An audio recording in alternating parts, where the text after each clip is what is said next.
Bab 271. Xiang Shaoyun berhasil menemukan pintu masuk terowongan. Tumpukan batu telah menghalangi pintu masuk.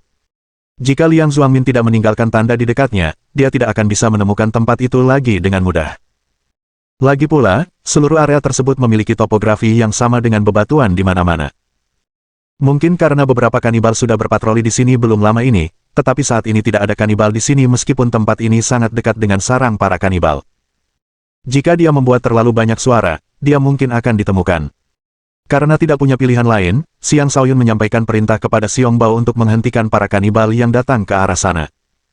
Bagaimanapun juga, Xiong Bao adalah putra kepala keluarga. Dengan demikian, ia memiliki status yang cukup tinggi di antara para kanibal. Xiang Shaoyun mulai menyingkirkan bebatuan. Untungnya, bebatuan itu hanya menutupi pintu masuk, bukan seluruh terowongan.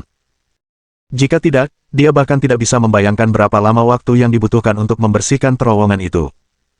Setelah membersihkan pintu masuk, terowongan itu terbentang di hadapannya. Terowongan itu cukup besar untuk dilewati 3 atau 4 orang dewasa berdampingan. Setelah membersihkan pintu masuk, Xiang Shaoyun tidak langsung kembali dan memberitahu Liang Zuangmin. Bukan karena dia ingin memasuki sarang kanibal sendirian, tetapi dia berencana untuk melihat apakah ujung terowongan yang lain juga terblokir. Tidak lama kemudian, Xiang Shaoyun tiba di ujung terowongan yang lain. Benar saja, terowongan itu juga terblokir. Dia melepaskan domain jiwa neternya dan mulai merasakan situasi di luar pintu masuk. Sebuah bangunan batu kasar terletak di samping pintu masuk. Bangunan itu dijaga oleh seorang kanibal yang sudah sangat tua hingga bulunya rontok. Xiang Shaoyun hendak memperluas indera penglihatannya ke dalam bangunan ketika kanibal tua itu tiba-tiba membuka matanya, seolah-olah merasakan sesuatu. Hal itu memaksa Xiang Shaoyun untuk menghentikan apa yang sedang dilakukannya dan mundur. Dia bisa merasakan bahwa kanibal tua itu sangat kuat dan setidaknya merupakan kanibal tingkat raja tingkat lanjut. Kekuatannya lebih dari cukup untuk menghancurkan manusia manapun yang memasuki tanah mata air jiwa. Xiang Shaoyun tidak begitu sombong sehingga menganggap dirinya tandingan raja kanibal tua ini.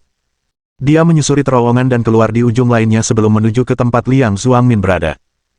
Tetapi ketika dia tiba, dia mendapati Liang Zuangmin berada di luar gua. "Saudara Liang, kau pulih begitu cepat," seru Xiang Shaoyun dengan terkejut. Liang Zuangmin tersenyum sederhana dan berkata, "Setelah menggunakan beberapa obat spiritual yang sebelumnya tidak ingin saya gunakan, wajar jika saya pulih secepat ini." Itu penjelasan yang masuk akal, tetapi Xiang Shaoyun tidak cukup naif untuk benar-benar mempercayainya. Namun, dia tidak membongkar kebohongan itu. Lagi pula, mereka baru saja bertemu. Sangat wajar jika Liang Zuangmin waspada terhadapnya. Orang jujur belum tentu selalu jujur, keluh Xiang Shaoyun dalam hati. Alih-alih terlalu memikirkannya, ia menceritakan tentang terowongan itu kepada Liang Zuangmin. Liang Zuangmin ingin segera pergi, tetapi Xiang Shaoyun menghentikannya dan berkata, "Sekarang bukan waktu yang tepat untuk pergi." "Kalau begitu, menurutmu kapan sebaiknya kita pergi?" tanya Liang Zuangmin. "Tunggu sampai sarang mereka kosong," kata Xiang Shaoyun. "Sepertinya kau sudah punya rencana, kakak Xiang," tanya Liang Zuangmin. "Haha, tunggu saja, kakak Liang. Aku janji kita akan mendapatkan jantung batu bumi itu dengan lancar," kata Xiang Shaoyun sambil tertawa terbahak-bahak. Jika dia tidak menyelamatkan Liang Zuangmin, dia tidak akan tahu tentang terowongan itu. Dengan terowongan itu, dia memiliki keyakinan 70% bahwa dia akan berhasil mendapatkan jantung batu bumi. Liang Zuangmin tidak mengerti mengapa Xiang Shaoyun begitu yakin, tetapi dia bersedia mempercayainya. Xiang Shaoyun kemudian mengirimkan perintah kepada Xiong Bao untuk mulai memindahkan para ahli kanibal menjauh dari sarang mereka. Para kanibal itu berpikiran sederhana, dan dengan Xiang Shaoyun mengendalikan Xiong Bao dari jarak jauh, Xiong Bao menjadi salah satu kanibal terpintar di sekitarnya. Xiang Shaoyun kemudian menyuruh Xiong Bao untuk memberitahu raja-raja kanibal bahwa tambang kristal roh telah dijarah oleh para rune hantu. Para kanibal selalu membalas dendam atas dendam yang mereka miliki. Karena itu, mereka segera mengumpulkan pasukan mereka dan menuju ke wilayah para rune hantu. Begitu saja, sejumlah besar kanibal terpancing ke wilayah rune hantu. Sarang para kanibal menjadi jauh lebih kosong dari sebelumnya.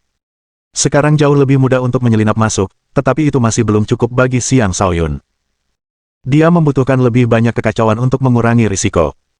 Karena itu, Xiang Shaoyun memerintahkan Xiong Bao untuk mulai membakar lingkungan sekitar sarang, menyebabkan para kanibal panik. Perlu diketahui bahwa para kanibal itu mirip dengan orang-orang biadab. Dengan bulu panjang yang menutupi seluruh tubuh mereka, mereka sangat takut akan api. Begitu bulu mereka terbakar, akan sangat sulit untuk memadamkannya. Itulah juga mengapa mereka semua tinggal di bangunan batu, bukan bangunan kayu. Tentu saja, sarang mereka masih dikelilingi oleh banyak tanaman. Jadi, membuat api bukanlah masalah. Tetapi tentu saja, waktu menyalakan api harus tepat. Ayo, saatnya kita memasuki terowongan, kata Xiang Shaoyun. Liang Xuangmin bingung, tetapi dia tidak bertanya apapun dan mengikuti Xiang Shaoyun. Ketika mereka hampir mencapai ujung terowongan, Xiang Shaoyun memerintahkan Xiong Bao untuk menyalakan api. Para kanibal tidak pernah menyangka akan ada pengkhianat di antara mereka. Karena itu, tak seorang pun dari mereka mencurigai Xiong Bao. Mereka hanya meraung dan mulai memadamkan api. Api berkobar di mana-mana di sekitar sarang, memenuhi sarang dengan asap dan menyebabkan kekacauan besar di antara para kanibal. Namun itu masih belum cukup bagi Xiang Shaoyun. Dia memberi Xiong Bao perintah terakhir untuk memancing Raja Kanibal tua itu menjauh dari kuil leluhur. Maka, Xiong Bao muncul di hadapan kuil leluhur dan memberi salam dengan hormat, "Leluhur, malapetaka besar menimpa klan kita. Pertama, para rune hantu menjarah tambang kristal roh yang telah kita temukan. Selanjutnya, mereka membakar sarang kita. Leluhur, saya mohon kepada Anda untuk meninggalkan pengasingan Anda dan melenyapkan musuh-musuh kita." Raja Kanibal tua itu membuka matanya dan meraung, "Kita dan para rune hantu selalu tidak ikut campur. Mengapa mereka tiba-tiba menyerang kita?" "Aku juga tidak tahu," jawab Xiong Bao. "Tapi mereka membakar area sekitar sarang kita, dan banyak dari mereka telah datang. Leluhur, aku mohon bantuanmu." "Mengapa aku sama sekali tidak bisa merasakan aura mereka?" tanya Raja Kanibal tua itu. Ia telah hidup lama, oleh karena itu, wajar jika ia jauh lebih cerdas daripada kanibal pada umumnya. Mereka telah menyembunyikan diri dengan sangat baik. "Jika leluhur tidak membantu, kekalahan kita sudah dekat," kata Xiong Bao dengan serius. Pada akhirnya, Raja Kanibal tua itu memutuskan untuk mengikuti Xiong Bao untuk memeriksa apakah rune hantu benar-benar telah sampai di luar sarang mereka. Di dalam terowongan, Xiang Shaoyun tiba-tiba berkata, "Bergeraklah sekarang juga. Ini satu-satunya kesempatan kita." Liang Xuangmin tidak tahu bagaimana Xiang Shaoyun memutuskan kapan harus bertindak, tetapi karena dia tidak bisa menyerah pada hati batu bumi itu, dia ikut bermain. Xiang Shaoyun dan Liang Xuangmin bergegas menuju ujung terowongan sebelum dengan cepat menyingkirkan bebatuan yang menghalangi jalan keluar. Liang Xuangmin mulai merasa cemas, dan dia berkata, "Semoga tidak ada yang memperhatikan kita." "Jangan khawatir, tidak akan ada yang memperhatikan kita," kata Xiang Shaoyun dengan percaya diri. Mereka kemudian meninggalkan terowongan dan muncul di permukaan tanah. Bab 272. Setelah meninggalkan terowongan, Xiang Shaoyun dan Liang Xuangmin berlari langsung menuju kuil leluhur di sebelah mereka. Sambil berlari, Liang Xuangmin mengerahkan inderanya semaksimal mungkin, mencoba merasakan bahaya apapun di sekitar mereka. Ia terkejut mendapati bahwa sebenarnya tidak ada seorang pun di sana. Satu-satunya yang bisa ia dengar hanyalah suara kekacauan dan api di sekeliling tempat itu. Rupanya, para kanibal sedang mengalami kekacauan batin. Apakah sesuatu yang besar sedang terjadi di antara para kanibal? Tapi bagaimana Xiang Shaoyun mengetahuinya? Liang Xuangmin bertanya-tanya dalam hati. Namun karena fokusnya saat ini seharusnya pada jantung batu bumi, dia tidak repot-repot membuang terlalu banyak waktu untuk memikirkan keraguannya. Setelah memasuki kuil leluhur, mereka melihat tumpukan tulang di kedua sisi kuil. Terdapat tulang-tulang binatang dan tulang-tulang manusia, dan darah merah tua terlihat menetes ke tanah. Tepat di depan mereka terdapat sebuah altar tempat banyak tengkorak disusun, memperlihatkan pemandangan yang menyeramkan. Baik Xiang Shaoyun maupun Liang Xuangmin adalah orang-orang yang berani, tetapi bahkan mereka pun merasa kaki mereka agak lemas saat melihat pemandangan ini. Hati dari batu bumi itu ada di altar. Xiang Shaoyun segera tersadar dan menunjuk ke sebuah batu kuning seukuran kepalan tangan di altar. Batu kuning itu memancarkan cahaya samar yang membuat seluruh altar tampak kuning. Adapun kekuatan bumi yang terpancar dari batu kuning itu, membanjiri seluruh kuil. Saat Xiang Shaoyun menunjuk ke tempat jantung batu bumi berada, Liang Xuangmin menyerbu maju dengan tidak sabar. Tepat ketika tangan Liang Xuangmin hendak mencapai jantung batu bumi, pupil mata Xiang Shaoyun menyempit dan dia berteriak, "Saudara Liang, mundur. Ada bahaya." Sambil berkata demikian, ia menghunus pedangnya dan menebas. Namun ia masih terlalu lambat karena beberapa cacing raksasa yang menjijikkan telah menyerbu keluar dari bagian tertentu altar. Cacing-cacing ini, dengan energi brutal yang tebal di sekelilingnya, membuka mulut mereka dan menggigit Liang Xuangmin. Untungnya, Liang Xuangmin mampu bereaksi tepat waktu. Sebuah penghalang energi berwarna coklat segera terbentuk di sekelilingnya. Cacing-cacing itu hanya mampu menggigit penghalang Liang Xuangmin dan gagal melukainya. Pada saat itulah energi pedang Xiang Shaoyun tiba. Cling! Kleng! Cacing-cacing ini tampak sangat menjijikkan, tetapi mereka masih memiliki kekuatan pertahanan yang luar biasa. Xiang Shaoyun bahkan tidak menahan diri, namun ia hanya bisa membuat mereka terbang alih-alih membunuh mereka secara langsung. Saat cacing-cacing itu terlempar, Liang Zuangmin mengulurkan tangan dan meraih jantung batu bumi sebelum menyimpannya. Pergi, teriak Liang Zuangmin lalu berlari kencang. Namun saat ia melarikan diri, seekor cacing kuning tiba-tiba terbang dan menggigit tubuhnya. Meskipun Liang Zuangmin memiliki penghalang energi yang kuat dan baju besi yang cukup melindungi tubuhnya, cacing kuning ini tampaknya berbeda dari cacing lainnya. Giginya cukup tajam untuk langsung merobek penghalang energi dan baju besi Liang Zuangmin hingga mencapai tubuhnya. Liang Zuangmin menjerit kesakitan, tetapi dia masih mampu memukul cacing itu dengan tangannya. Cacing itu sepertinya bisa membaca pikiran, karena mampu menghindari serangan sebelum menggigit bagian tubuh Liang Zuangmin yang berbeda. Xiang Shaoyun tiba lagi, dengan pedangnya yang kini ditenagai oleh petir ungu bawaan. Kekuatan petir yang dahsyat dan tak terbatas mengelilingi cacing itu. Sambaran petir dari langit cerah. Xiang Shaoyun menyerang dengan seluruh kekuatannya, menyebabkan seluruh kuil bergetar. Dia tidak tahu apakah tebasan itu cukup untuk membunuh cacing itu, tetapi dia tidak punya waktu untuk memeriksanya. Dia dengan cepat menyeret Liang Zuangmin keluar dari kuil. Mengapa dia begitu terburu-buru? Karena dia telah mengetahui dari Xiong Bao bahwa Raja Kanibal tua itu akan kembali. Benar saja, tepat setelah Xiang Shaoyun dan Liang Zuangmin keluar dari kuil, mereka mendengar Raja Kanibal tua itu meraung. Sial! Xiang Shaoyun mengumpat dalam hati dan menyerbu terowongan secepat mungkin. Tapi dia tidak secepat serangan Raja Kanibal tua itu. Sebuah serangan besar dan dahsyat datang dan menghancurkan pintu masuk terowongan. Gemuruh. Dengan itu, pintu masuk hancur, memutus jalur pelarian mereka. Xiang Shaoyun tidak punya pilihan selain menyeret Liang Zuangmin ke arah yang berbeda. Saat ini, Raja Kanibal tua itu mendarat di tanah dan mulai menghujani serangan ke Xiang Shaoyun dan Liang Zuangmin dengan kecepatan mengerikan yang layak dimiliki oleh individu alam raja tingkat akhir.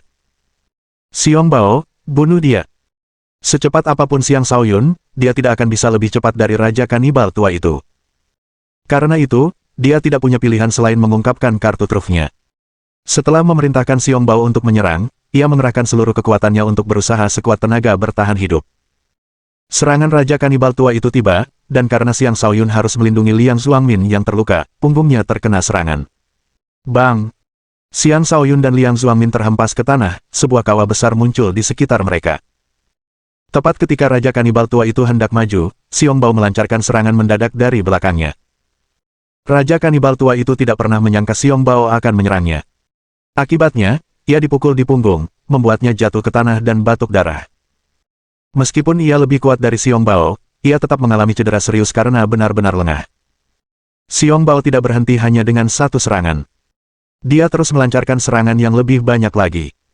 Dia tidak bisa memberi kesempatan sedikit pun kepada Raja Kanibal tua itu untuk beristirahat. Akan lebih baik jika dia bisa membunuh Raja Kanibal tua itu saat dia sedang lemah. Sayangnya, Raja Kanibal tua itu terlalu kuat. Begitu terluka, dia langsung mengaktifkan pertahanannya. Dengan demikian, dia mampu sepenuhnya melindungi dirinya dari serangan susulan Xiong Bao. Xiong Bao, dasar bajingan, raungan Raja Kanibal tua itu setelah kembali tenang. Kemudian dia memulai serangan baliknya. Sementara itu, Xiang Shaoyun dan Liang Zuangmin merangkak di bawah tanah. Xiang Shaoyun selamat dari serangan Raja Kanibal tua berkat baju zirah yang didapatnya dari permaisuri kecapi. Meskipun begitu, dia masih terluka parah dengan banyak organ dalam yang berdarah. Liang Zuangmin juga dalam kondisi buruk. Ia pertama kali digigit cacing, kemudian terkena gelombang kejut dari serangan Raja Kanibal tua. Karena itu, kondisinya bahkan lebih buruk daripada Xiang Shaoyun. Keduanya saling mendukung saat mereka melarikan diri dengan segenap kekuatan yang tersisa. Selama pelarian, Liang Zuangmin mengeluarkan obat spiritual dan pil penyembuhan sebelum menelannya. Prioritasnya saat ini adalah untuk tetap hidup. Xiang Shaoyun juga melakukan hal yang sama, ia langsung melarutkan beberapa obat spiritual di lautan kosmos astralnya, mencoba untuk sembuh secepat mungkin. Ia sangat yakin bahwa Xiong Bao tidak akan mampu mengalahkan Raja Kanibal tua itu. Ia harus melarikan diri dengan kecepatan tercepat yang bisa ia kerahkan. Saat ia merasakan kematian Xiong Bao, ia mengerahkan semua kekuatan yang tersisa dalam dirinya, menyebabkan sayap harimau putih terbentang dari punggungnya. Ayo pergi, kata Xiang Shaoyun sambil meraih Liang Zuangmin dan terbang pergi. Bab 273. Xiang Shaoyun mengaktifkan esensi harimau putih di dalam bintang keduanya dan memfokuskan seluruh energi astral ke sepasang sayap, memungkinkan dirinya terbang dengan kecepatan yang lebih cepat daripada raja biasa sekalipun. Seandainya bukan karena cedera yang dideritanya, dia akan lebih cepat lagi. Ada pepatah yang mengatakan bahwa potensi seseorang paling mudah terpicu saat melarikan diri untuk menyelamatkan nyawa. Itu sangat benar. Di bawah tekanan yang begitu hebat, Xiang Shaoyun mampu menggali lebih banyak kekuatan pengobatan tersembunyi di dalam tubuhnya. Perlahan, organ dalamnya pulih, dan dengan obat spiritual yang telah ia larutkan dari lautan kosmos astralnya bekerja bersamaan dengan kekuatan pengobatan tersembunyinya, ia pulih secara signifikan.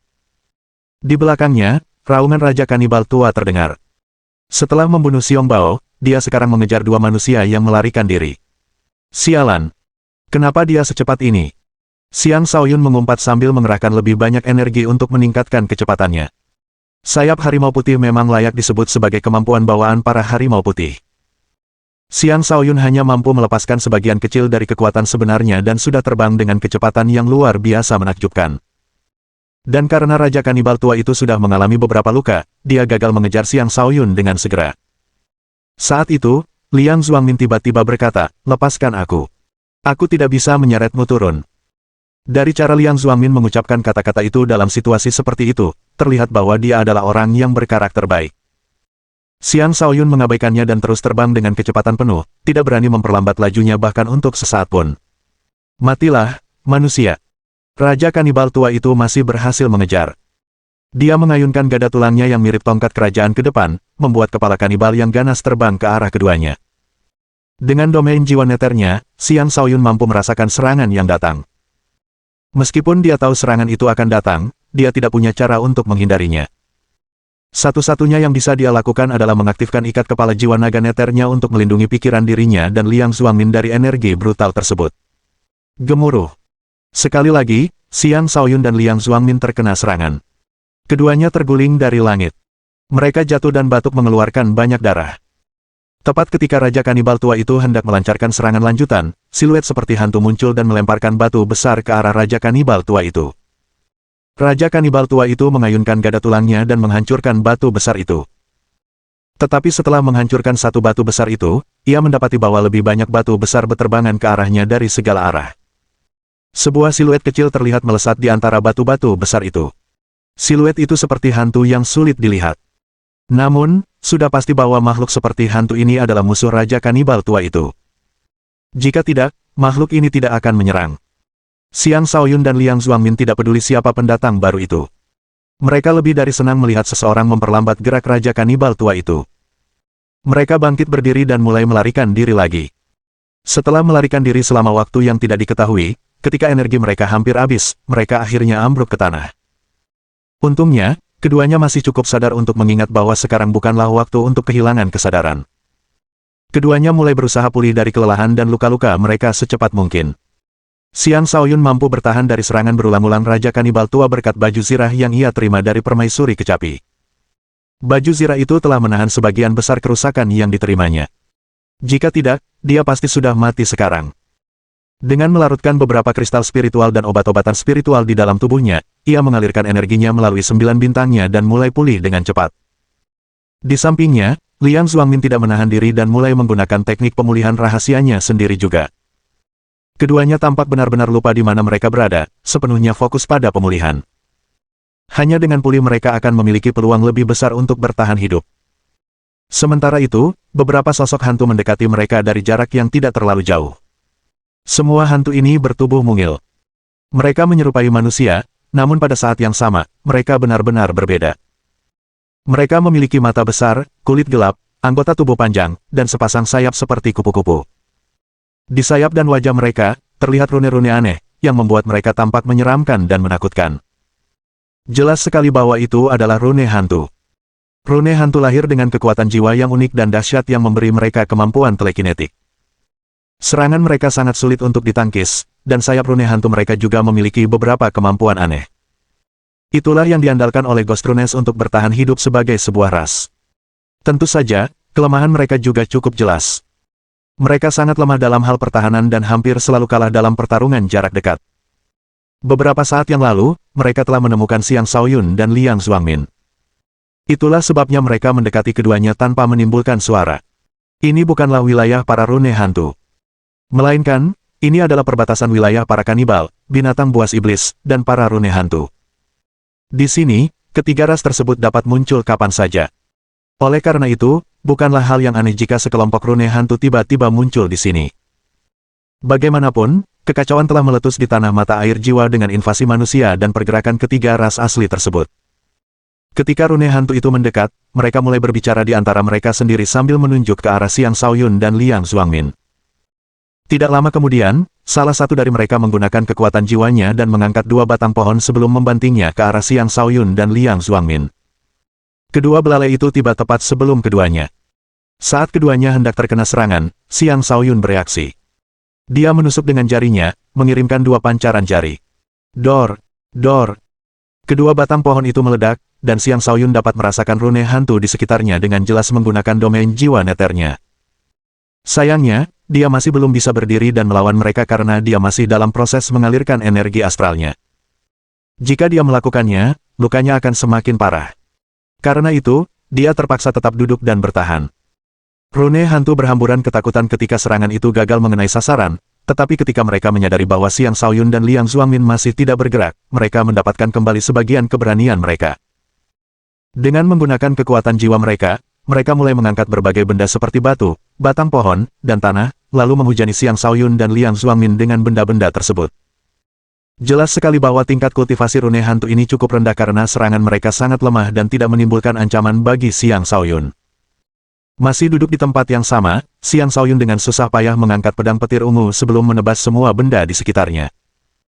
Liang Xuangmin juga telah sadar, tetapi ketika dia ingin membantu, Xiang Shaoyun menghentikannya, sambil berkata, setidaknya salah satu dari kita harus memulihkan kemampuan bertarungnya.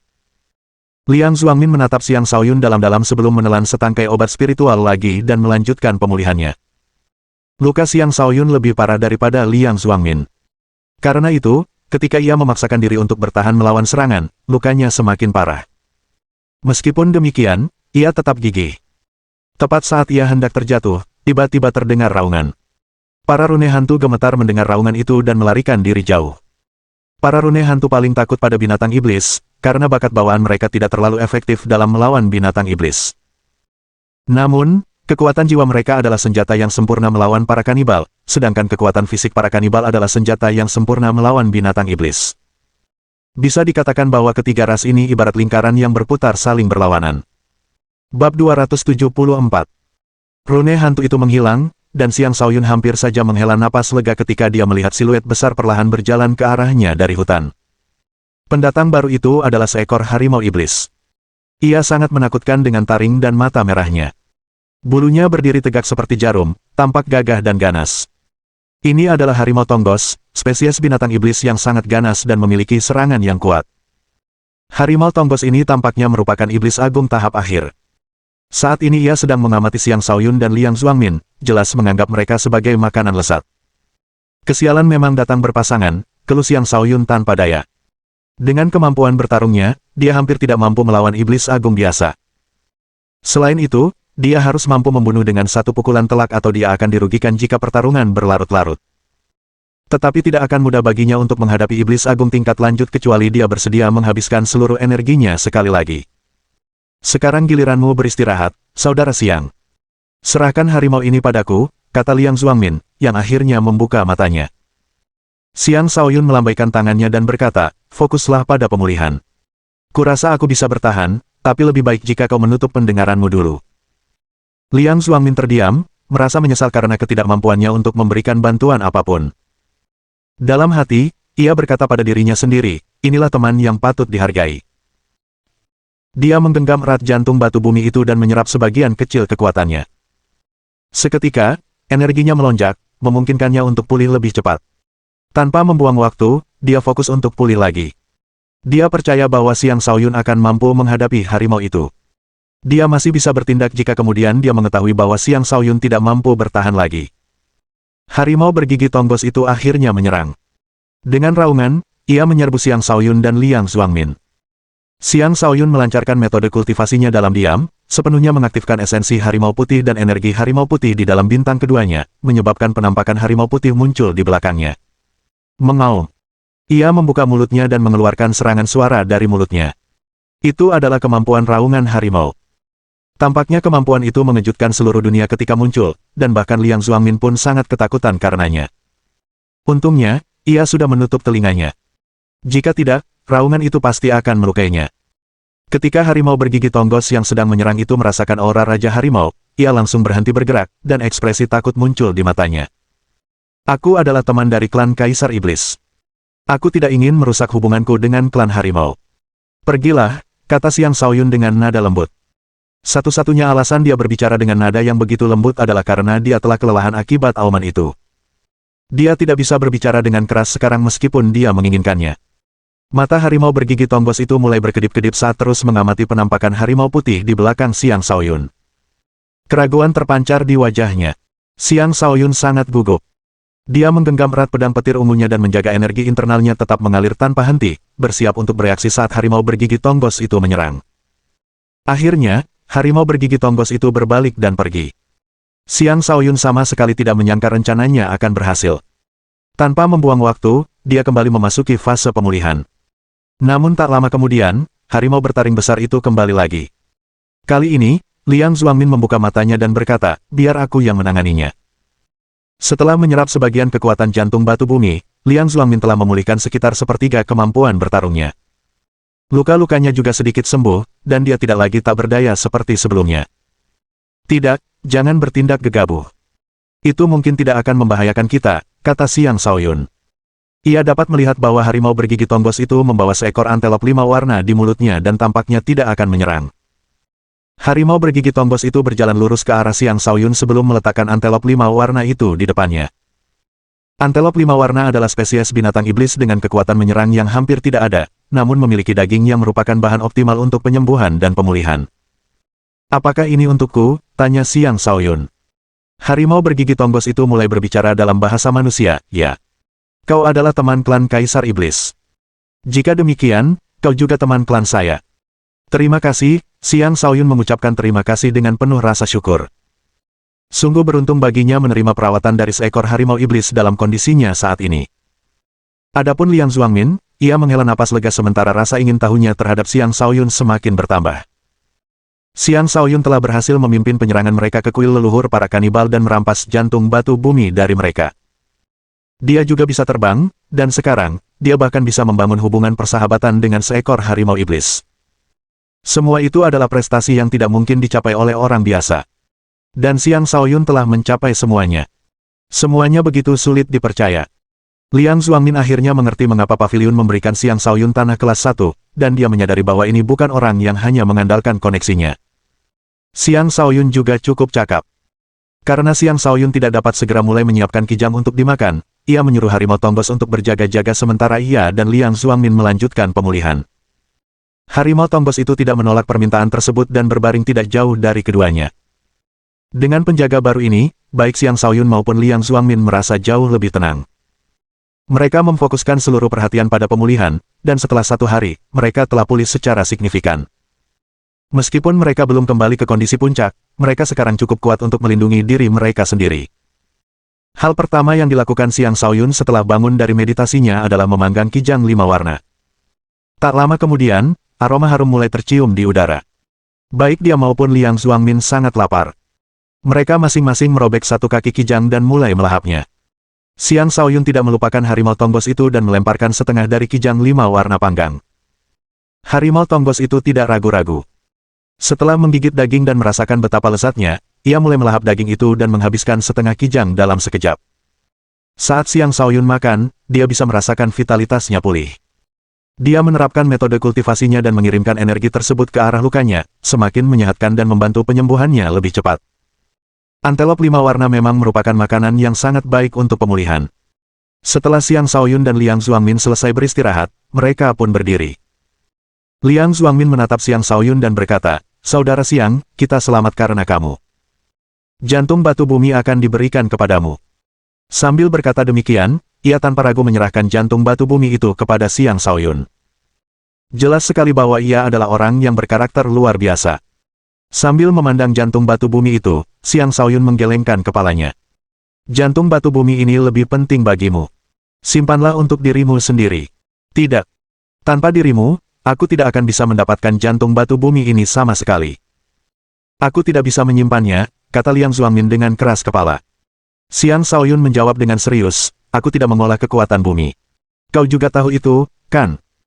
Jadi aku tidak terlalu peduli dengan jantung batu bumi ini. Jika kau merasa bersalah menyimpannya, bantulah aku mendapatkan mata air jiwa sebagai cara untuk membalas budiku.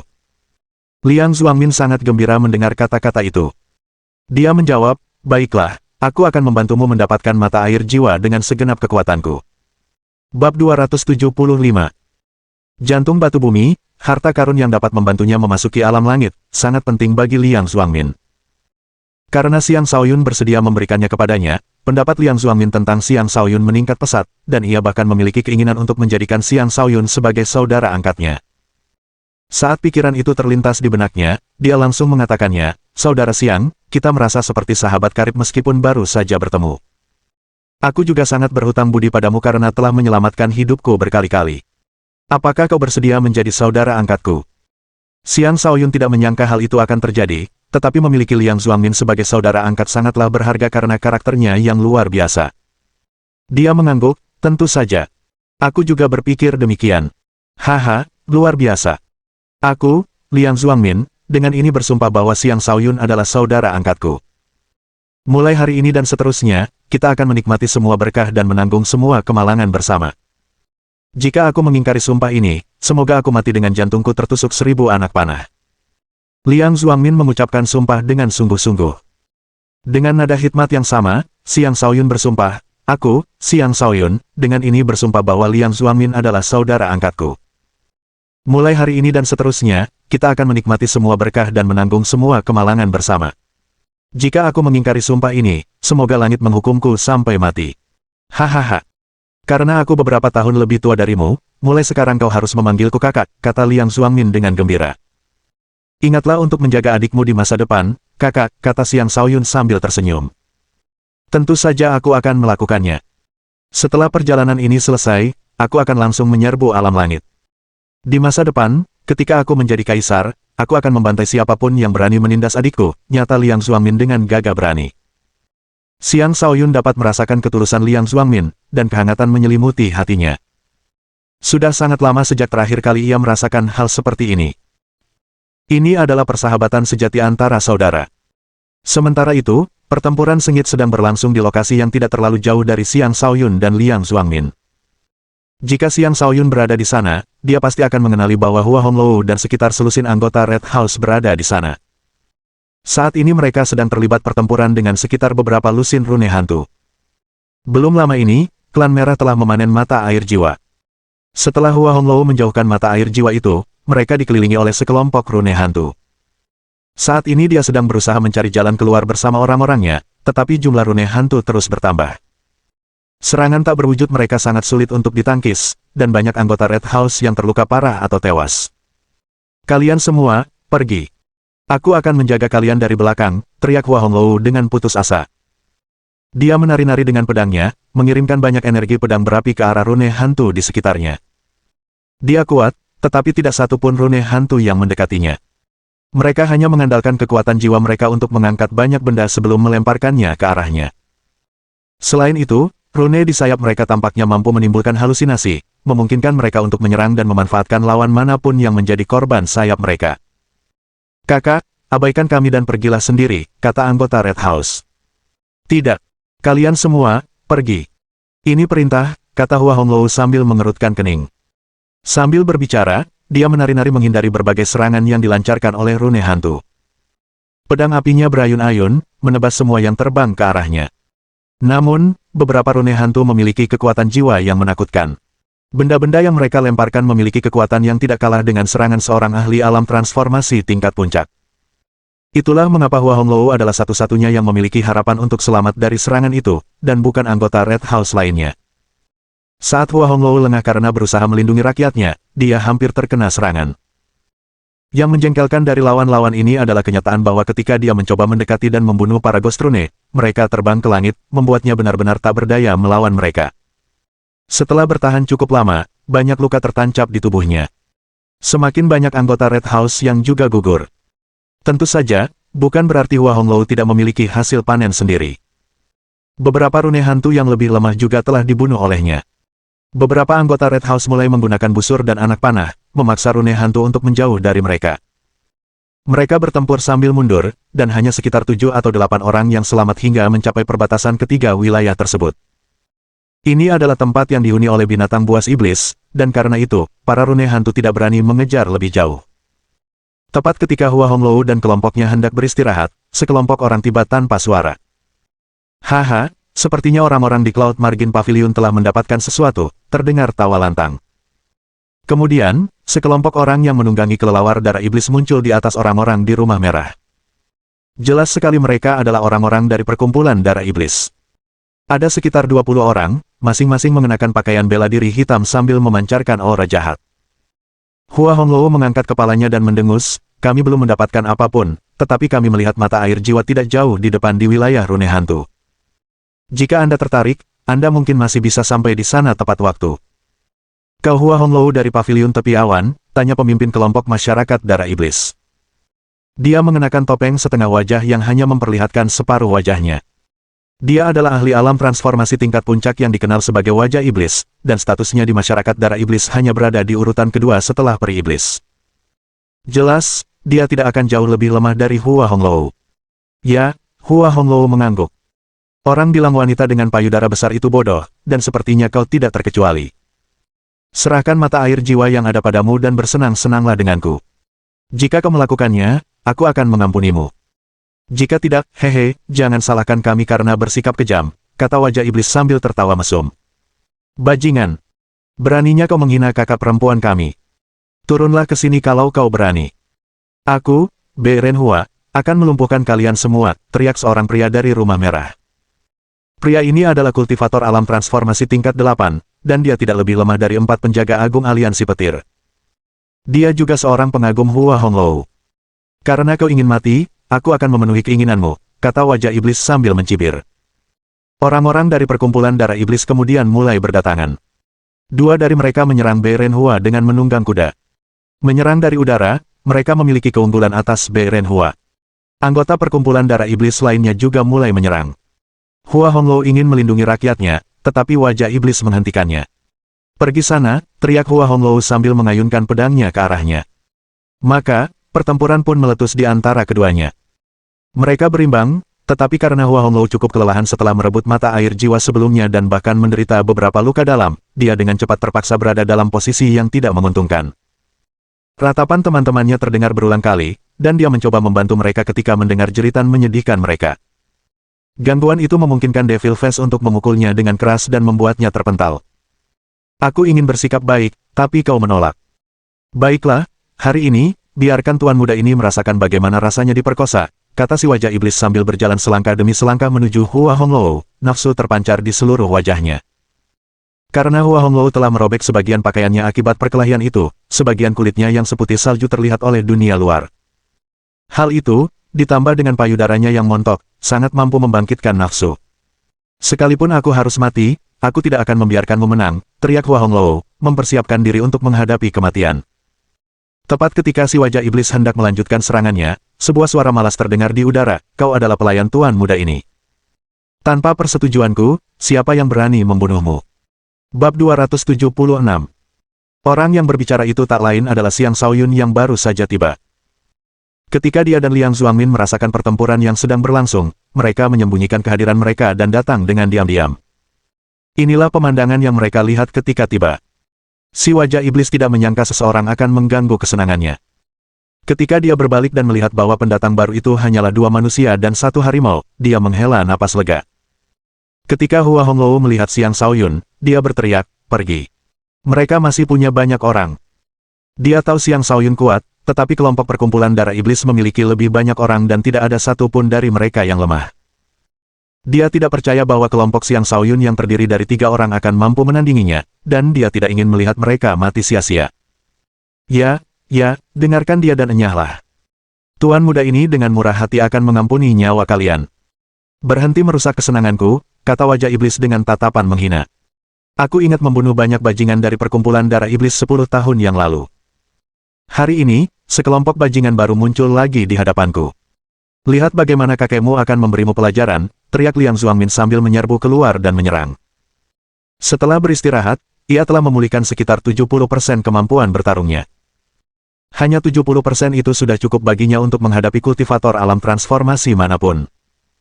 Dan dengan jantung batu bumi yang ada padanya, ia bahkan tidak perlu khawatir kehabisan energi. Liang Zuangmin memang pantas disebut sebagai seseorang yang telah lama dikenal. Meskipun ia belum mampu memasuki alam Sky Soar, kemampuan bertarungnya tidak boleh diremehkan. Ketika ia tiba di hadapan dua murid perkumpulan darah iblis yang paling dekat dengannya, ia menghentakkan kapaknya ke arah mereka. Tak mau kalah, kedua murid perkumpulan darah iblis itu bergerak untuk menangkis serangan yang datang. Namun kekuatan fisik Liang Zuangmin terlalu kuat, dan dia dengan brutal menekan mereka. Dia melemparkan senjata mereka hingga berhamburan. Salah satu murid langsung tercabik-cabik menjadi kabut darah sementara yang lain selamat tetapi dengan luka parah.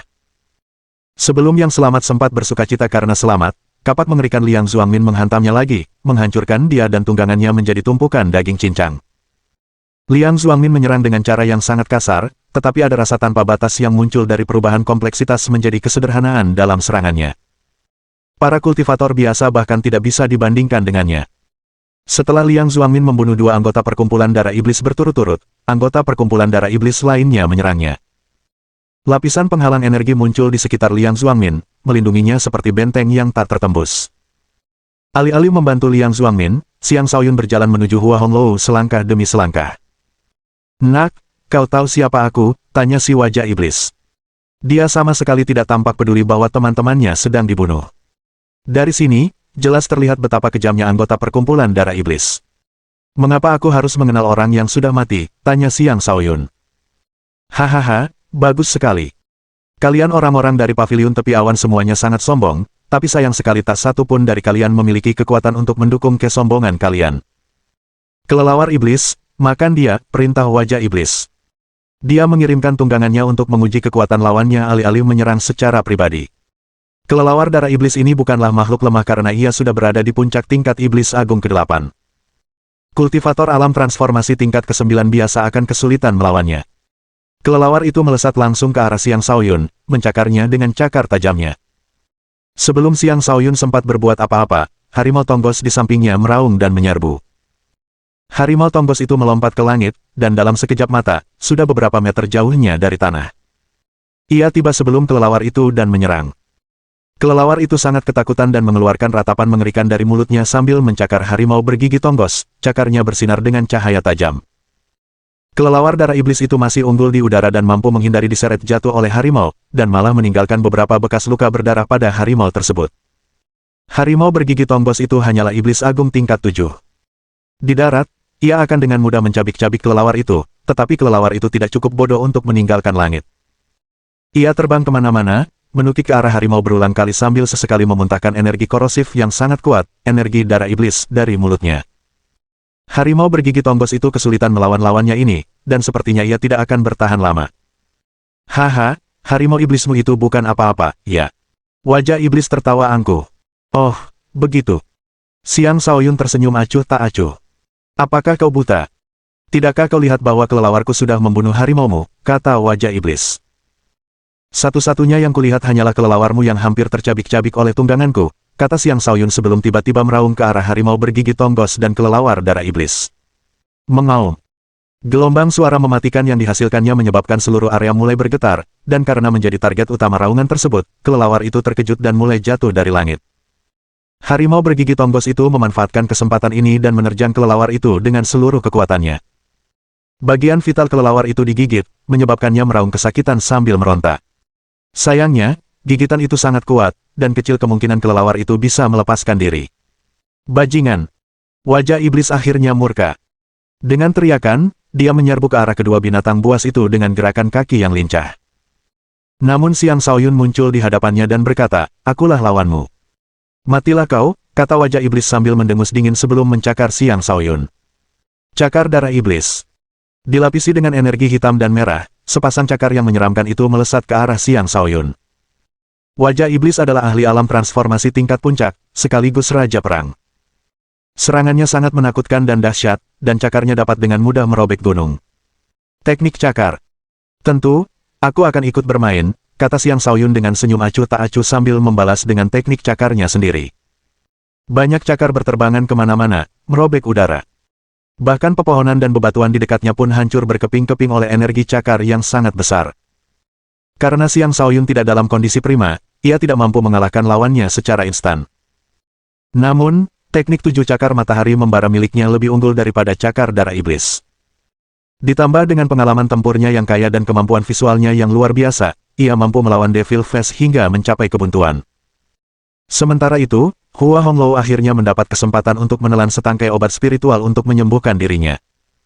Dia tidak menghabiskan banyak waktu untuk penyembuhan. Sebaliknya, setelah sedikit pulih, dia melompat maju, mencoba melancarkan serangan mendadak ke wajah iblis. Xiang Shaoyun berteriak padanya, "Jika kau masih punya tenaga, bantu kakak Liang. Jangan ikut campur dalam pertarunganku." Dia ingin bertarung habis-habisan dengan si wajah iblis dan tidak ingin ada gangguan. Hua Honglou bukanlah orang yang ragu-ragu, dan dia segera mengubah arah serangannya dan mulai menyerang anggota perkumpulan darah iblis lainnya. Sekuat apapun Liang Zuangmin, dia tetap akan kesulitan menghadapi begitu banyak lawan. Terlebih lagi, dia belum sepenuhnya pulih dari luka-lukanya sebelumnya. Dalam sekejap saat Xiang Shaoyun teralihkan perhatiannya ketika berbicara dengan Hua Honglou, si wajah iblis berhasil meraih bahunya dan hendak mencabik-cabiknya dengan teknik cakarnya. Bab 277. Darah menyembur keluar dari bahu Xiang Shaoyun, menyebabkannya mendesis kesakitan. Wajah iblis melanjutkan serangan cakarnya ke arah punggung Xiang Shaoyun. Namun, lidah api yang mengamuk muncul entah dari mana, membakar tangannya. Kekuatan api ini benar-benar di luar dugaan Devil Face. Sarung tangannya hancur total, dan tangannya terluka parah. Jika dia tidak menarik diri tepat waktu, seluruh lengannya akan menjadi abu. Sekarang, giliran Xiang Shaoyun untuk menyerang. Dia berbalik dan mencengkeram wajah iblis sambil berteriak dengan penuh amarah, "Bunuh!" Bahkan dengan hanya satu lengan yang masih berfungsi, dia masih mampu melepaskan kekuatan penuh serangan cakarnya. 7 cakar matahari yang membara, sikap merobek perak. Dada si wajah iblis tercakar, memperlihatkan baju zirah dalam yang dikenakannya. Itu sebenarnya baju zirah kelas raja, dan berhasil mengurangi separuh kerusakan yang ditimbulkan Xiang Shaoyun padanya. Wajah iblis memanfaatkan kesempatan ini untuk menendang Xiang Shaoyun sebelum dengan cepat mundur. Xiang Shaoyun memutar tubuhnya dan menghindari tendangan tersebut sebelum melanjutkan dengan 9 langkah neter penguasa. 1 langkah menuju lintas 9 alam neter. Xiang Shaoyun mulai memahami esensi sebenarnya dari gerakan kaki ini. Si wajah iblis terkejut melihat Xiang Shaoyun bergerak begitu cepat.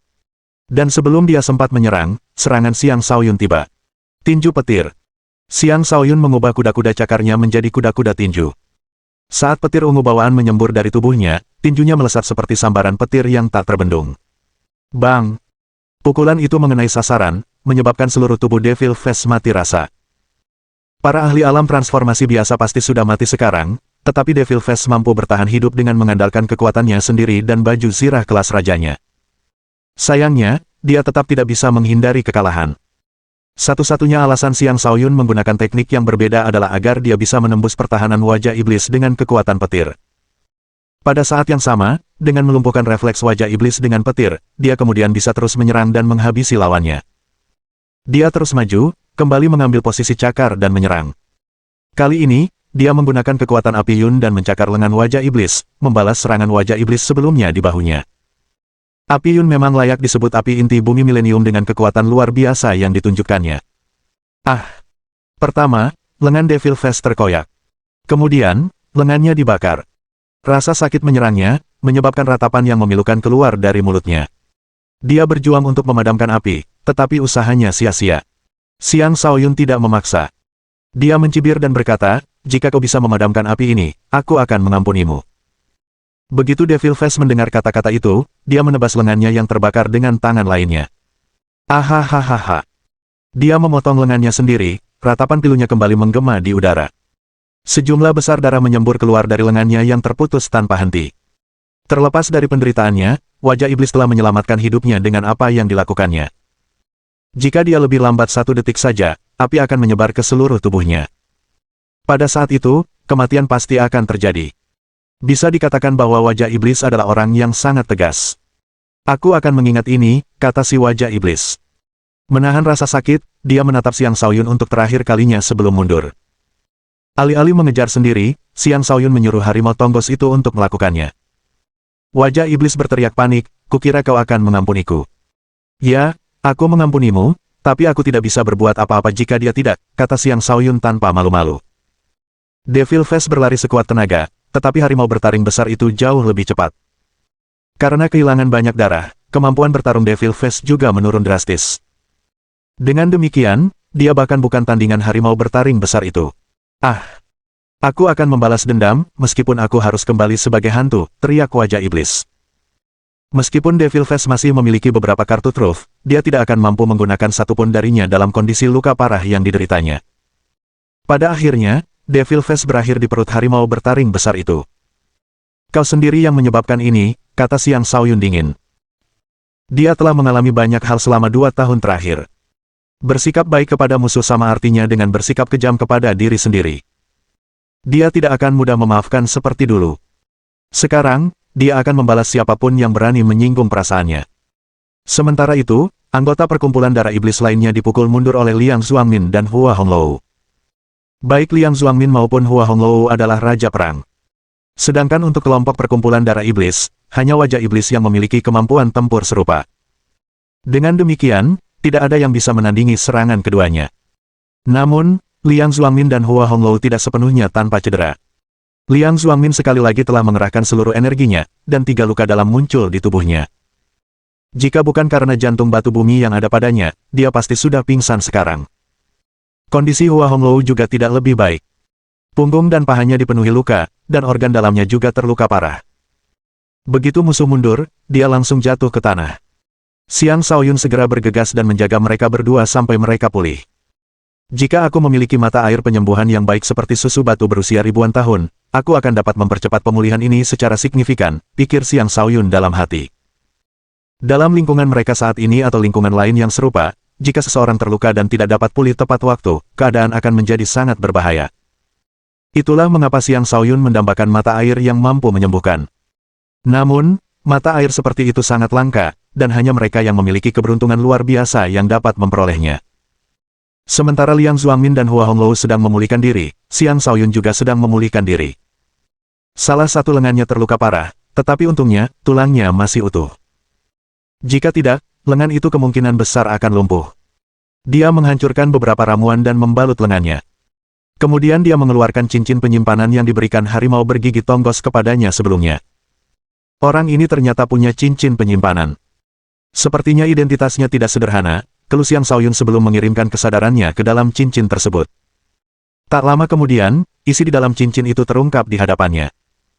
Ada banyak kristal spiritual, pil penyembuhan, berbagai macam pil, dan sejumlah besar harta karun elemen gelap. Dari semua barang itu, sebotol cairan tertentu menarik perhatian Xiang Shaoyun. Dia mengeluarkan botol itu dan membukanya sedikit. Seketika, untaian energi yang kaya vitalitas melayang keluar, memberinya keinginan untuk meminum seluruh isi botol cairan itu. Apakah tuan muda ini benar-benar sangat beruntung, sampai-sampai apapun yang kuinginkan akan muncul di hadapanku, kata Xiang Shaoyun sambil tertawa riang. Ini bukan sekadar botol berisi cairan susu batu berusia ribuan tahun, tetapi juga cairan spiritual yang sangat langka dan sangat bermanfaat untuk penyembuhan. Setidaknya ada selusin tetes cairan ini di dalam botol, dan setiap tetesnya memiliki khasiat medis yang setara dengan 10 obat spiritual. Jumlah ini sudah cukup baginya untuk saat ini. Tanpa berpikir panjang, ia meminum setetes cairan itu. Seketika, sensasi menyegarkan menyebar ke seluruh tubuhnya. Untaian energi yang kaya vitalitas menyehatkan lukanya, memberinya perasaan nyaman yang tak tertandingi. Ini hebat, seru Xiang Shaoyun kegirangan. Kemudian dia berteriak kepada Liang Zuangmin dan Hua Honglou, "Kakak, Hua Honglou, bangun. Aku punya barang bagus di sini." Bab 278. Baik Liang Zuangmin maupun Hua Honglou berhenti bermeditasi dan menatap Xiang Shaoyun dengan kebingungan. "Aku punya mata air penyembuhan di sini. Ayo ambil sedikit. Ini akan mempercepat pemulihan kalian," kata Xiang Shaoyun sambil memberikan sedikit air itu kepada mereka. Keduanya sangat gembira dan meminum cairan itu tanpa ragu-ragu. Xiang Shaoyun kemudian memeriksa kembali cincin penyimpanan, tetapi tidak ada yang menarik perhatiannya. Harus diakui bahwa standar Xiang Shaoyun agak terlalu tinggi. Beberapa barang tingkat 3 atau bahkan tingkat 4 pun tidak dapat menarik perhatiannya. Menurutnya, barang paling berharga yang ia terima adalah cincin itu sendiri. Lagi pula, bahkan para ahli alam Sky Soar pun jarang memiliki barang seperti ini di paviliun batas awan. Namun demikian, cincin ini sebenarnya bukanlah keuntungan yang signifikan. Baiklah, aku bisa memberikan ini kepada kakakku, pikir Xiang Shaoyun. Dalam sekejap mata, setengah hari berlalu. Liang Zuangmin dan Hua Honglou terbangun dari meditasi mereka. Mereka telah pulih secara signifikan, tetapi mereka masih membutuhkan waktu untuk memulihkan kemampuan bertarung mereka. Hua Honglou mengedipkan matanya dan berkata, "Terima kasih, Xiang Shaoyun." "Sama-sama. Kau adalah pelayan penghangat tempat tidurku. Bagaimana mungkin aku membiarkan orang lain menindasmu?" kata Xiang Shaoyun sambil menggosok hidungnya. Ya, saat kita meninggalkan tempat ini, aku akan menghangatkan tempat tidurmu," kata Hua Honglou sambil menatap tajam Xiang Shaoyun. Menghadapi respons yang berani itu, Xiang Shaoyun malah merasa malu. "Hehe, kita akan membicarakannya setelah aku memikirkannya lebih lanjut." "Oh, mengapa ragu-ragu?" tanya Hua Honglou dengan nada provokatif. Sebelumnya, dia sudah sempat berpikir untuk bunuh diri ketika si wajah iblis hendak memperkosanya. Kedatangan Xiang Shaoyun untuk menyelamatkannya membuatnya merasa sangat berterima kasih kepadanya. Bagaimanapun, Xiang Shaoyun adalah seorang pemuda tampan dengan temperamen luar biasa. Dia adalah sosok yang hebat di antara para pria, dan seseorang dengan kualitas seperti dia akan dengan mudah menarik perhatian kaum wanita. Oleh karena itu, wajar jika Hua Honglou memiliki pendapat yang baik tentangnya. Dan karena dia adalah musuh aliansi petir, dia merasa semakin dekat dengannya. Sekarang setelah dia menyelamatkannya, meskipun itu tidak cukup baginya untuk menawarkan tubuhnya sebagai rasa terima kasih, pendapatnya tentang dia tetap meningkat pesat. Pria manapun akan sulit menahan godaan wanita cantik. Dengan senyum sinis, Xiang Shaoyun menjawab, "Ingat kata-katamu. Jangan menyesalinya nanti."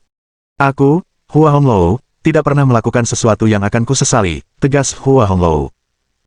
Xiang Shaoyun tidak tertarik untuk membahas topik ini lebih lanjut, jadi dia mulai membicarakan hal lain. "Oh, ngomong-ngomong, di mana yang lain? Mereka tidak semuanya mati, kan?" Ekspresi Hua Honglou meredup, dan dia berkata, "Aku satu-satunya yang selamat di antara orang-orang yang datang bersamaku. Yaxuan dan Zilong tidak bersama kami, dan dengan kekuatan mereka, mereka seharusnya baik-baik saja. Siapapun yang datang ke tempat ini sudah mempersiapkan diri untuk kemungkinan kematian." "Jangan salahkan dirimu sendiri," kata Xiang Shaoyun. "Pernahkah kau mendengar tentang mata air jiwa?" Ekspresi Hua Honglou menjadi kaku sejenak sebelum dia berkata, "Ya, dan aku bahkan sudah mendapatkannya." Dia mengatakan yang sebenarnya kepadanya karena dia telah menyelamatkannya. Jika dia meminta mata air jiwa sebagai imbalan, dia tidak akan menolaknya, tetapi mulai sekarang, dia tidak akan lagi berhubungan dengannya. Dan jika Xiang Shaoyun pada akhirnya tidak memanfaatkan dirinya saat dia berada dalam kesulitan saat ini, dia akan dapat melihat dengan jelas karakter aslinya. "Tidak heran orang-orang dari perkumpulan darah iblis menyerangmu tanpa henti," kata Xiang Shaoyun sambil menyadari sesuatu. "Apakah kau tahu tentang mata air jiwa lainnya?"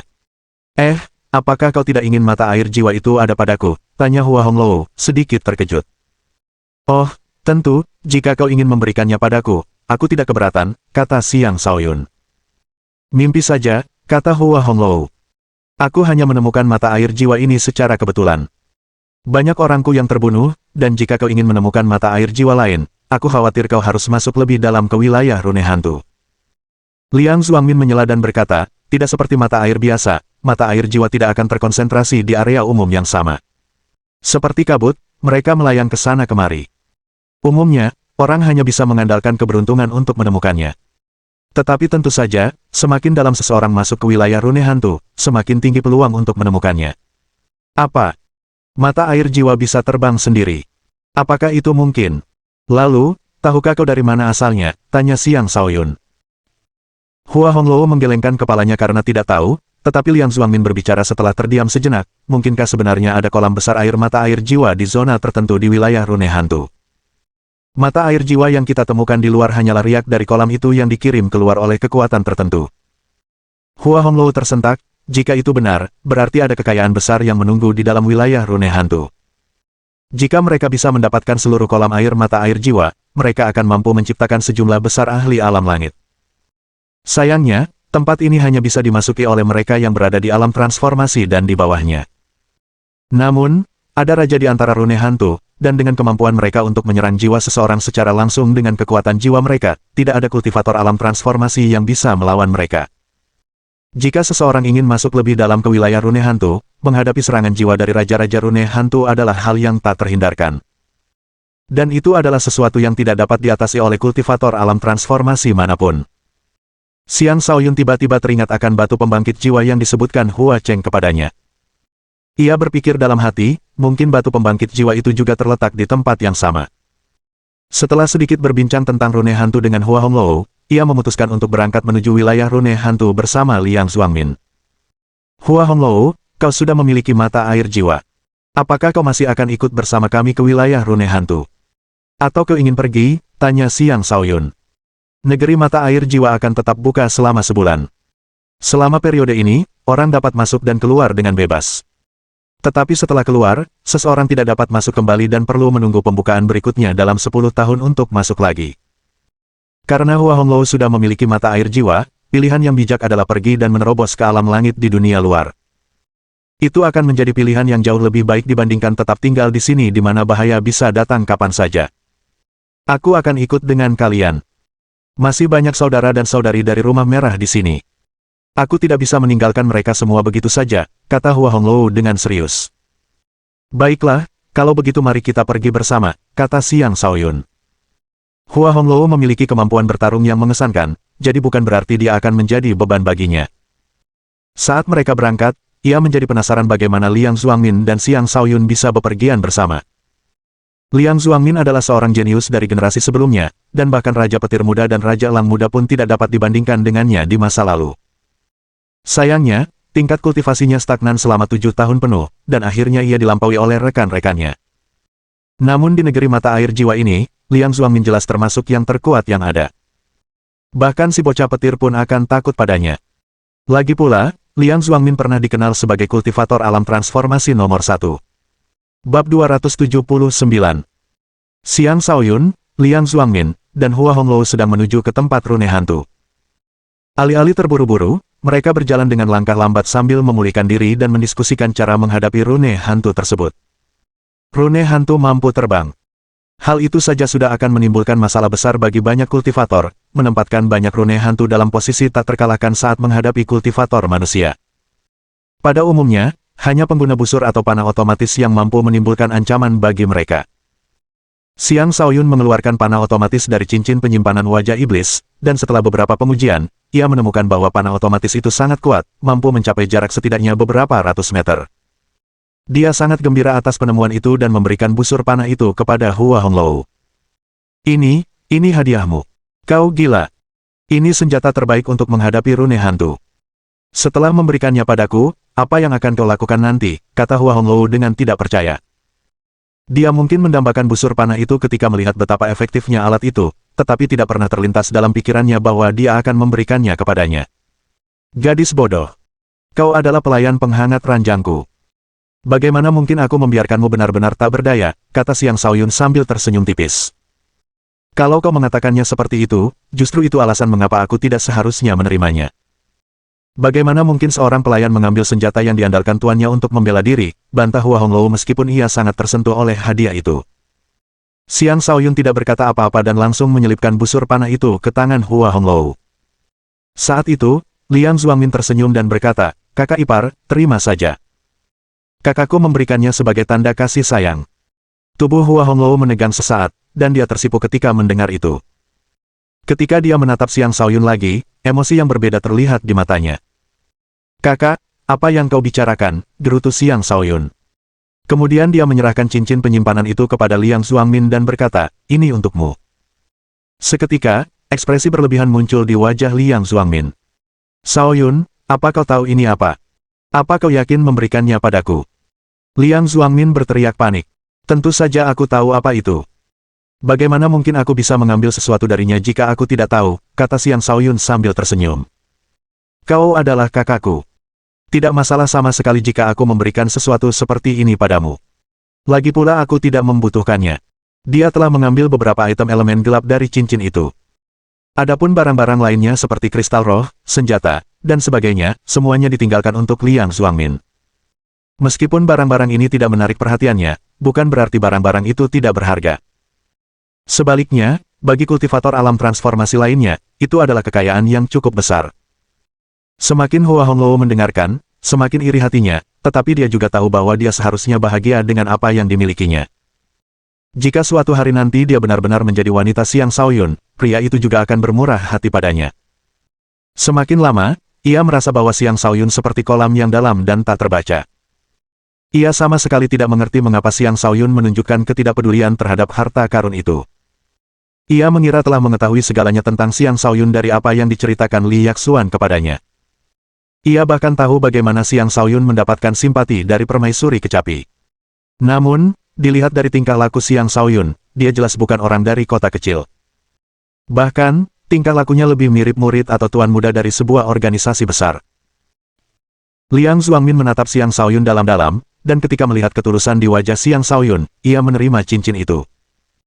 Liang Zuangmin menepuk dadanya dan bersumpah dengan sungguh-sungguh, aku merasa tidak enak karena tidak punya apapun yang bisa kuberikan padamu sebagai kakak, tapi tunggu saja sampai aku mencapai alam langit. Tidak akan ada yang bisa menindasmu lagi. Xiang Shaoyun tertawa, haha, dengan kita bersaudara yang bekerja sama, tidak ada yang bisa menindas kita.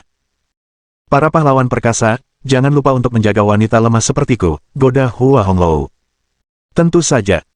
Siapapun yang berani mengganggu kakak ipar saya harus menghadapi saya, kata Liang Zuangmin, yang sedang dalam suasana hati yang sangat baik. Pada saat itu, mereka tiba di dekat tempat rune hantu berada. Mereka mulai melihat mayat manusia di area tersebut.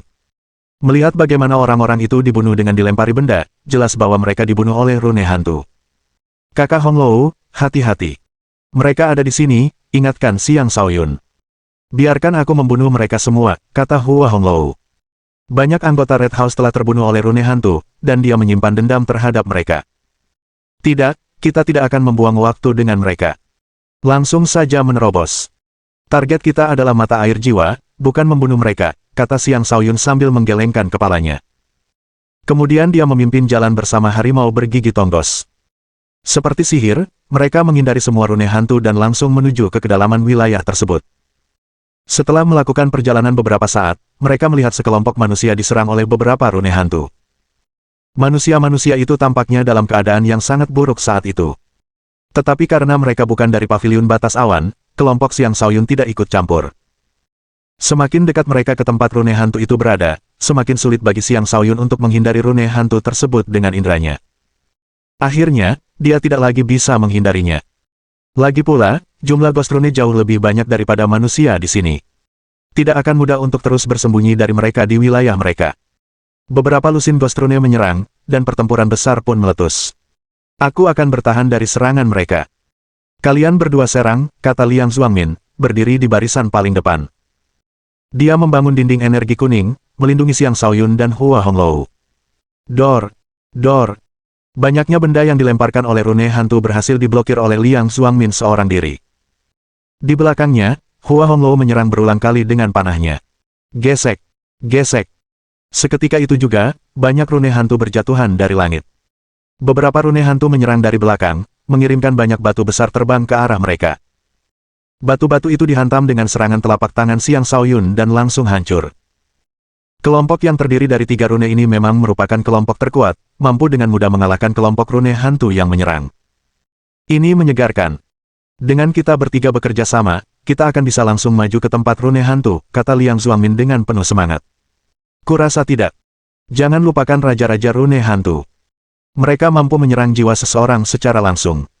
Tidak ada yang bisa menghentikan serangan aneh itu, kata Hua Honglou. Haha, aku hampir lupa tentang mereka, kata Liang Zuangmin dengan canggung. Apa yang harus kita lakukan selanjutnya, tanya Xiang Shaoyun. Kita hanya perlu menunggu.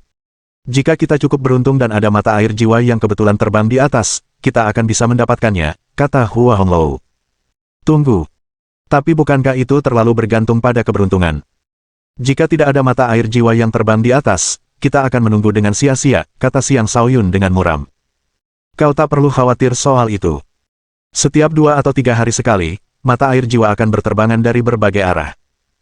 Saat itu, semua orang akan berusaha sekuat tenaga untuk memperebutkan mata air jiwa tersebut, kata Liang Zuangmin.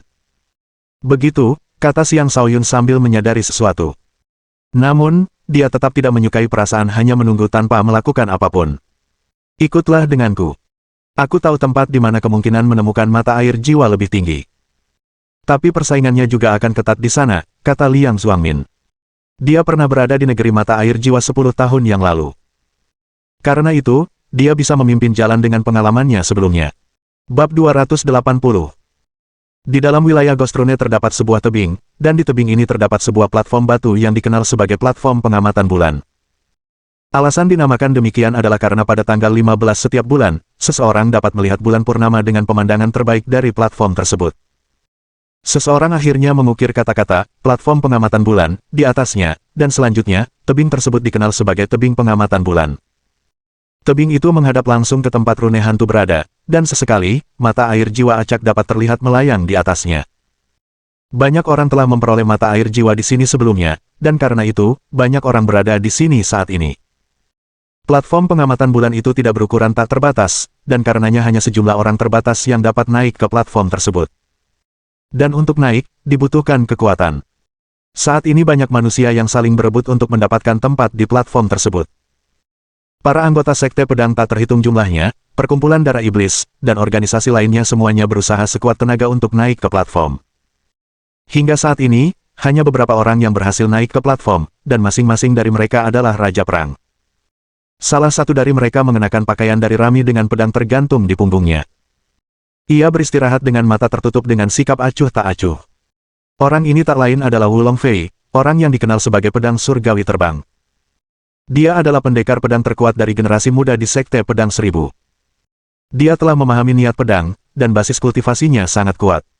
Jika dia bisa memasuki alam langit-langit, dia pasti akan menjadi raja di antara para raja. Saat ia duduk di tempat terbaik di platform pengamatan bulan, seluruh aura dan kehadirannya sepenuhnya terpendam dalam dirinya. Ia seperti seorang biksu veteran yang sedang bermeditasi dalam-dalam, tampak bangga dan menyendiri. Begitu saja, ia duduk di sana dengan tenang. Tak seorang pun berani mendekat dan mengganggunya. Tidak jauh darinya, seorang wanita berpakaian serba hitam sedang duduk.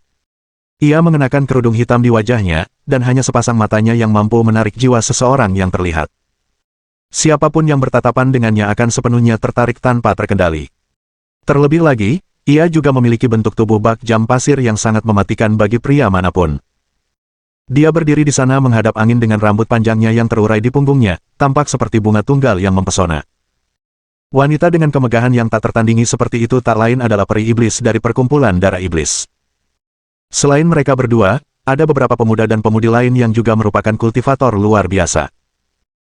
Mereka termasuk Fan Ren sang pedang merah dan cucunya sang pedang ular lincah dari Sekte Pedang Seribu, Zi Jingyun sang bocah petir dan Chen Zilong sang putra kilin dari Paviliun Tepi Awan, Han Chen sang tombak embun hitam dan Sue Yue sang peri es dari Istana Es Hitam, Wu Qi sang jangkrik moha dan Zi Yong sang biksu kecil yang jujur dari kuil Jalan Buddha, dan Lin Zihan sang playboy dari Akademi Seribu Hutan.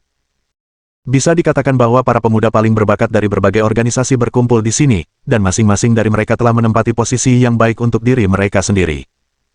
Tidak ada yang berani melawan mereka karena itu sama saja dengan bunuh diri. Orang-orang ini sudah berada di peron sejak 3 hari yang lalu. Beberapa dari mereka sudah mendapatkan mata air jiwa mereka sendiri tetapi masih tetap tinggal dan menduduki tempat itu. Meskipun begitu, tidak ada yang bisa berbuat apapun terhadap mereka. Di dekat platform pengamatan bulan terdapat ruang kosong tempat beberapa pengawas dari generasi sebelumnya berkumpul. Mereka tidak berebut tempat di platform tersebut, karena mereka telah memutuskan untuk membiarkan generasi muda mengambil alih panggung.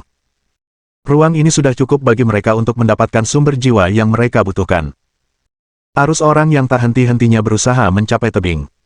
Pada saat yang sama, banyak juga yang mencoba memanjat platform. Siapapun yang berhasil naik ke platform akan dibiarkan sendiri setelahnya. Itu adalah aturan tak tertulis di sini. Xiang Shaoyun, Liang Zuangmin, dan Hua Hongluo baru saja tiba di kaki tebing. Begitu mereka tiba, mereka didekati oleh sekelompok anggota Red House. Kakak, kau akhirnya datang juga. Cepat naik ke platform pengamatan bulan. Tempatnya cepat terisi. Ya, Chen Zilong sudah berada di panggung, tetapi wakil ketua fraksi, Li Yaxuan, sedang cedera. Kita harus mengandalkanmu. Kakak, orang-orang dari aliansi petir sudah keterlaluan. Mereka terus-menerus membuat masalah bagi kita. Kakak, banyak saudara laki-laki dan perempuan yang telah terbunuh. Kau harus membalaskan dendam mereka. Para anggota Gedung Merah terus-menerus mengeluh. Sepertinya mereka sedang mengalami masa-masa sulit. Bertingkah layaknya kakak perempuan, Hua Hongluo berkata, aku akan memberi pelajaran kepada orang-orang aliansi petir itu. Tidak ada yang bisa meremehkan kami dari Rumah Merah. Tunggu saja. Oh, di mana Yaxuan? Seberapa parah lukanya? Kakak Hua, Aku di sini, suara Li Yaxuan terdengar dari dekat. Ia terlihat duduk dan memulihkan diri di pojok jalan, dijaga oleh beberapa anggota Red House. Dari wajahnya yang pucat dan noda darah di tubuhnya, jelas terlihat bahwa kondisinya cukup buruk.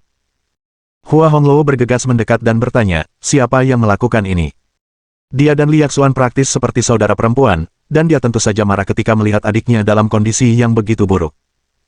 Zilong sudah membunuh mereka, tapi aku tidak bisa lagi naik ke platform pengamatan bulan. Kakak, kau harus cepat naik ke sana. Jika semua tempat sudah ditempati, akan sulit bagi kita untuk melakukan apapun, kata Li Yaxuan lemah. Bagus. Orang itu pantas mati, puji Hua Hongluo. Dia menatap Xiang Shaoyun dan bertanya, bisakah kau memberiku setetes lagi cairan spiritual penyembuhan? Xiang Shaoyun berjalan mendekat dan melirik Li Yaxuan. Kemudian tanpa ragu-ragu ia memberikan setetes cairan spiritual penyembuhan sambil berkata, kakak Li juga temanku. Aku tidak mungkin hanya menonton tanpa membantu. Ini cairan spiritual penyembuh, tanya Li Yaxuan dengan takjub. Ya, ambillah. Ini akan membantumu sembuh lebih cepat, kata Xiang Shaoyun. Terima kasih, Xiang Shaoyun, kata Li Yaxuan penuh terima kasih. Aku akan menyampaikan terima kasihku atas namamu, kata Hua Hongluo sebelum mengecup pipi Xiang Shaoyun sekilas. Setelah melakukan itu, dia langsung berlari menuju platform pengamatan bulan. Kakak ipar, kenapa kau malu-malu sekarang?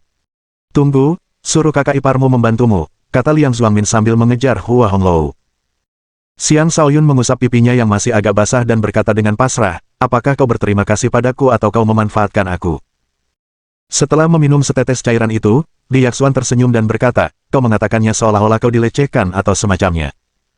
Jika kakak perempuanku mendengarnya, dia akan sangat marah. Ini pertama kalinya aku melihatnya mencium seorang pria. Lalu dia memejamkan mata dan mulai fokus untuk memulihkan diri.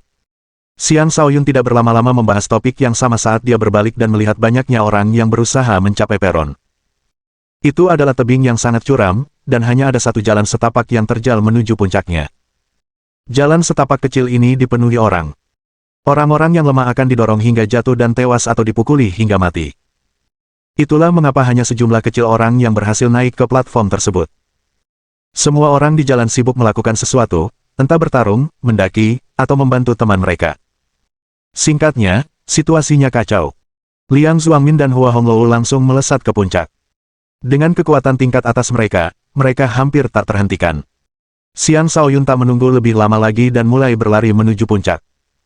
Ia akan memikirkan apa yang harus dilakukan setelah mendapatkan mata air jiwa. Bagaimanapun, itu akan bermanfaat baginya selama terobosan masa depannya ke alam langit. Namun tepat saat dia mulai bergerak, sesosok bayangan menghalangi jalannya dan berteriak, Xiang Shaoyun, untuk naik ke atas sana, kau harus melewati aku. Mohon dukungan dari omom ante-ante sekalian, buat subscribe atau sharekan novel Mimin ke Facebook kalian, agar channel Mimin bisa terus berkembang. Dengan begitu, Mimin bisa lebih semangat untuk up novel seru lain ke depannya. Buat teman-teman yang sudah subscribe dan sharekan novel Mimin, Mimin ucapkan terima kasih sebanyak-banyaknya. Sekiranya teman-teman menghadapi masalah video diputar dalam bahasa Inggris, coba tukar kepada bahasa Indonesia original melalui cara ini. Semasa mendengarkan, pencet tombol setting di atas kanan video, pilih audio track dan tukar bahasa.